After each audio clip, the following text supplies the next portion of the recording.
Radio TV තාක්ෂණය ගැන ඉගෙන ගන්න ඕගොල්ලන් සාදරයෙන් පිළිගන්න අමාටිච් 99 YouTube channel එක. ඉතින් තාමත් අමාටිච් 99 YouTube channel එක subscribe කරලා නැත්නම් subscribe කරන්න.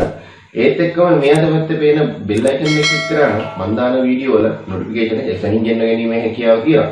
ඉතින් අදත් අරගෙන ආවා ඉගෙන ගන්න ඕගොල්ලන්ට වැදගත් වෙන වීඩියෝ එකක්. වැඩි විස්තර වැඩක් නැහැ. අපි කෙලින්ම intro එකට ගිහලා වීඩියෝ එක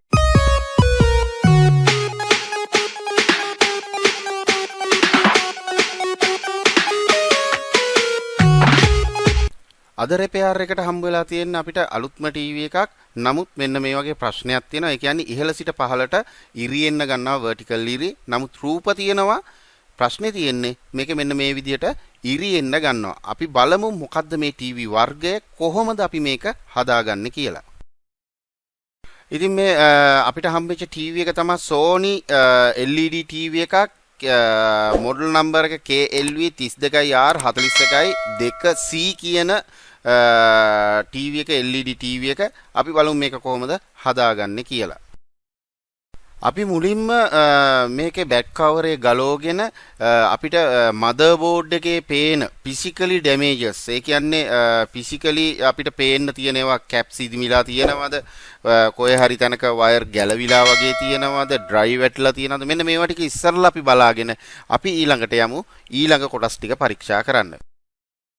ඉතින් ඔයගොල්ලන්ට කියන්න ඕන මේ ප්‍රශ්නේදී මේ ටීවී එකේ මේ vertical ඉරි එන ප්‍රශ්නේදී ඔයගොල්ලෝ චෙක් කරගන්න ඕන ඉස්සරලාම ඔයගොල්ලන්ගේ පැනල් බෝඩ් එකේ තියෙන වෝල්ටේජ් නිවැරදිව වැඩ කරනවද කියලා.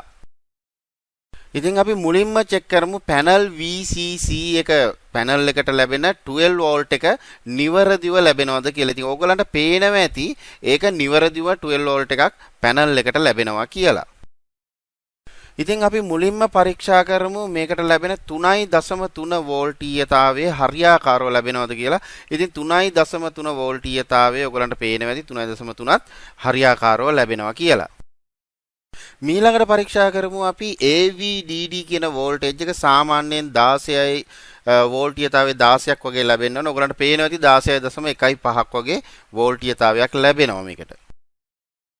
ඊළඟට අපි පරීක්ෂා කරමු gate off on voltage කියලා හඳුන්වන VGH වෝල්ටීයතාවය. ඔයගලන්ට පේනවා ඇති ඒකත් නිවැරදිව 24 වෝල්ටීයතාවයක් ලැබෙනවා කියලා. ඊළඟට චෙක් කරමු අපි පරීක්ෂා කරමු gate off වෝල්ටීයතාවය කියලා හඳුන්වන VGL කියන වෝල්ටීයතාවය. මේක ඍණ වෝල්ටීයතාවයක්. මේක ඍණ 7ක් දක්වා දකින්න පුළුවන්. ඉතින් ඔයගලන්ට පේනවා ඇති ඍණ 7ක වෝල්ටීයතාවයකුත් මේකට ලැබෙනවා කියලා. ඉතින් අපිට අවශ්‍ය වෙන ප්‍රධාන වෝල්ටීයතා ටික අපි පරීක්ෂා කරගත්තා. ඒවා නිවැරදිව ලැබෙනවා. අපි එහෙනම් බලමු මේකේ කොතනද වැරද්ද තියෙන්නේ කියලා. මම හිතන්නේ මේක ගේට් කෝප් වල එහෙම නැත්නම් කෝප් IC වල එන සයිඩ් කෝප් වල ප්‍රශ්නයක් කියලා. ඉතින් බොහොම සීරු මාරුවට ඔයගොල්ලෝ මේ කෝප් චෙක් කරන්න ගද්දි මේක හරියාකාරව පැනල් එක පන්න ගන්න ඕනේ ඔයගොල්ලගේ කවර් එක. බොහොම සීරු මාරුවට මේක ගලවගෙන අපි පරීක්ෂා කරමු සයිඩ් කෝප් වල වෝල්ටීයතාවයන් නිවැරදිව ලැබෙනවද කියලා. ඉතින් අපි මුලින්ම චෙක් කරමු කෝප් වලට CVP කියන වෝල්ටීයතාවය ලැබෙනවද කියලා. සාමාන්‍ය 1.3යි ගණක් ලැබෙන්න ඕන. ඉතින් ඒක ඔයගොල්ලන්ට පේනවා ඇති නිවැරදිව CVP කියන වෝල්ටීයතාවය ලැබෙනවා කියලා. ඊළඟට පරීක්ෂා කරමු අපි OE කියන වෝල්ටීයතාවය. මේක සාමාන්‍යයෙන් 0.7ක වෝල්ටීයතාවයක් ලැබෙන්න ඕන. ඔයගොල්ලන්ට පේනවා ඇති මේ වෝල්ටීයතාවයත් නිවැරදිව මේ ගේට් කෝප් එකට ලැබෙනවා කියලා. ඉතින් ඊළඟට අපි බලමු Vcom වෝල්ටීයතාවය ලැබෙනවද කියලා. ඔයගලන්ට පේනවා ඇති Vcom වෝල්ටීයතාවයත් ලැබෙනවා කියලා. ඊළඟට අපි බලමු VGH එක මේ ගේට් කෝප් එකට ලැබෙනවද කියලා. මේ ගේට් කෝප් එක ඔන් වෙන්න. ඉතින් ඕගලන්ට පේනවා ඇති VGH එකත් නිවැරදිව ලැබෙනවා ගේට් කෝප් එක ඔන් වෙන්න. ඊළඟට බලමු VGL කියන වෝල්ටීයතාවය මේ කෝප් වලට ලැබෙනවද කියලා. ඉතින් ඔයගලන්ට පේනවා ඇති VGL ඍණ 7.9යි එකත් මේකට නිවැරදිව ලැබෙනවා කියලා. ඊළඟට අපි පරීක්ෂා කරන්නේ තවත් වැදගත් සිග්නල් වෝල්ටේජ් එකක් XAO කියන වෝල්ටීයතාවය. ඉතින් ඔයගලන්ට පේනවා ඇති 3.24ක වෝල්ටීයතාවයක් ලැබෙනවා XAO කියන ඊළඟට අපි චෙක් කරමු STVD කියන වැදගත් වෝල්ටීයතාවය. සාමාන්‍යයෙන් මේක 1.1 1.2ක් වගේ වෝල්ටීයතාවයකින් පෙන්눔 කරන්න ඕනේ මේ සිග්නල් වෝල්ටීයතාවය. නමුත් ඕගලන්ට පේනවා ඇති මේක සාමාන්‍ය 0.1ක වෝල්ටීයතාවයක් තමයි පෙන්වන්නේ. ඒ කියන්නේ මේ ගේට් කෝප් එකට මේ STVD කියන වෝල්ටීයතාවය නැති වෙලා ගිහිල්ලා තියෙනවා.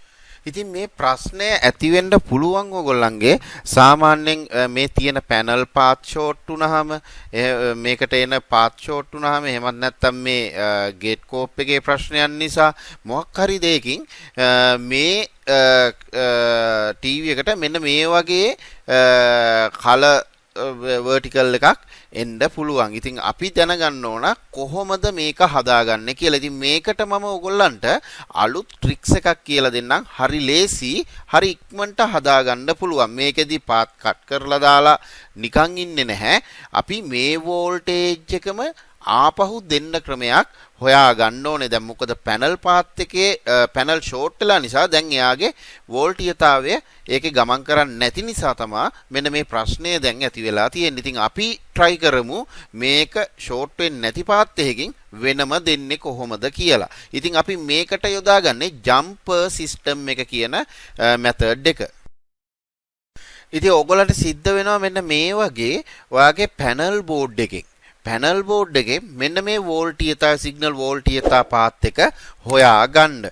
ඉතින් ඔයගොල්ලෝ දැකලා ඇති පැනල් බෝඩ් ගලවපු කට්ටිය ඔයගොල්ලෝ දැකලා ඇති පැනල් වල මෙන්න මේ වෝල්ටීයතාවයන් ඔක්කොම එක පෙළට ගහලා තියෙනවා. ඔයාට තියෙන්නේ නිවැරදිව මේකෙදි මෙන්න මේ STVD කියන වෝල්ටීයතාවය කොතනද තියෙන්නේ කියලා හොයාගෙන අන්න ඒ පාත් තුන කට් කරලා දාන්න.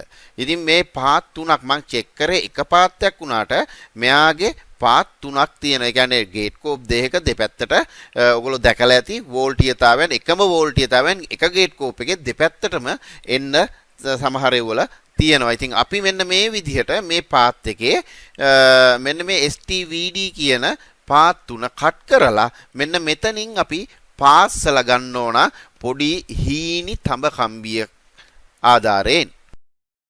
ඉතින් ඔන්න ඒක පාස්සල් අරගෙන මෙන්න මේ විදිහට ඔයාගේ ගේට් කෝප් එකට ජම්පර් මෙතඩ් එකට මෙන්න මේක ලබා දෙන්න. ඉතින් මේ ලබා දුන්නාට පස්සේ අපි බලමු අපේ මේ ට්‍රික්ස් එක හරි ගියාද කියලා.